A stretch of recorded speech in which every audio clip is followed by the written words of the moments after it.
The aim of this lecture is to go deeper into the methodologies of data mining. We will focus on supervised machine learning in particular. After this lecture, you'll be able to understand the whole process and the fundamental steps to build computer models from raw data.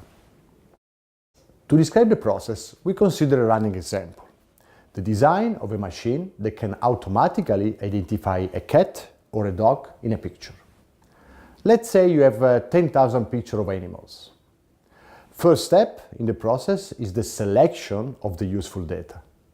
In this case, we need to select the subset of the pictures that contain cats and dogs, and discard those containing other animals. From 10,000 original pictures, you select 1,000 cats and 1,000 dogs. Each of these pictures is also given a class label, a cat or a dog in our case. As a second step, we need to pre-process the data to perform data cleaning and integration. We need to discard those pictures that are affected by noise, are out of focus, or where there is a partial image of the animal. We could also integrate some metadata, for example, the time and location where the picture has been shot. This step typically requires a lot of time, and unfortunately, it has mostly to be done manually. The third step consists in transforming the data into features. For example, we can extract from each image the number of legs, the color of the eyes, the hair length, the ear shape, the presence of mustache, the length of the tail, the time of the day, and so on. Some features might be important, others may be apparently useless. In this phase, you are not supposed to limit to those features that might look important to you. Let the algorithm do it for you.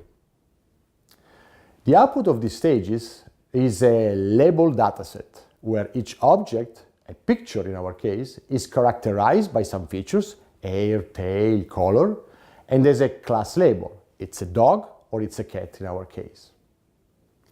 The fourth step consists in data mining. We focus in supervised machine learning here.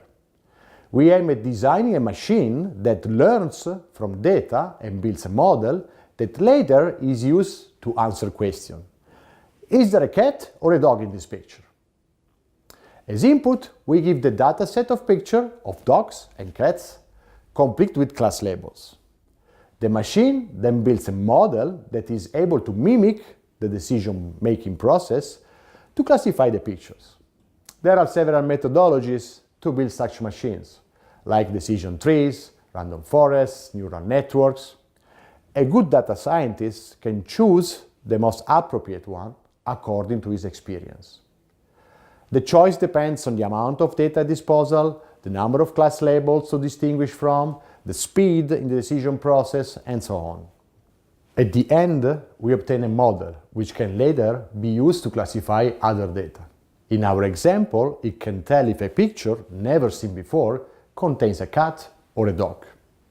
Classifiers like this can be trained to identify cats, dogs, or objects or faces. They are commonly used in computer vision for medical image processing and surveillance applications. They can be applied for pattern recognition in general, for instance, to check if there is a giraffe in a cultivated area by automatically processing images obtained from satellites or drones. They work with any labeled dataset, not only images. For instance, they can be used in predictive maintenance application, that is to identify when the engine of a car is going to fail before it happens, thanks to signal collected by the onboard electronic control units. In conclusion, in this lecture, we have described the data mining approach. We started by collecting data. Going through the selection, pre-processing, and transformation stages, we created a labeled dataset, which is useful to train a classifier by building an artificial model that mimics the decision process and that can later be used to classify previously unknown data. The construction of the whole model follows the data mining approach, that is extracting value and knowledge from the data.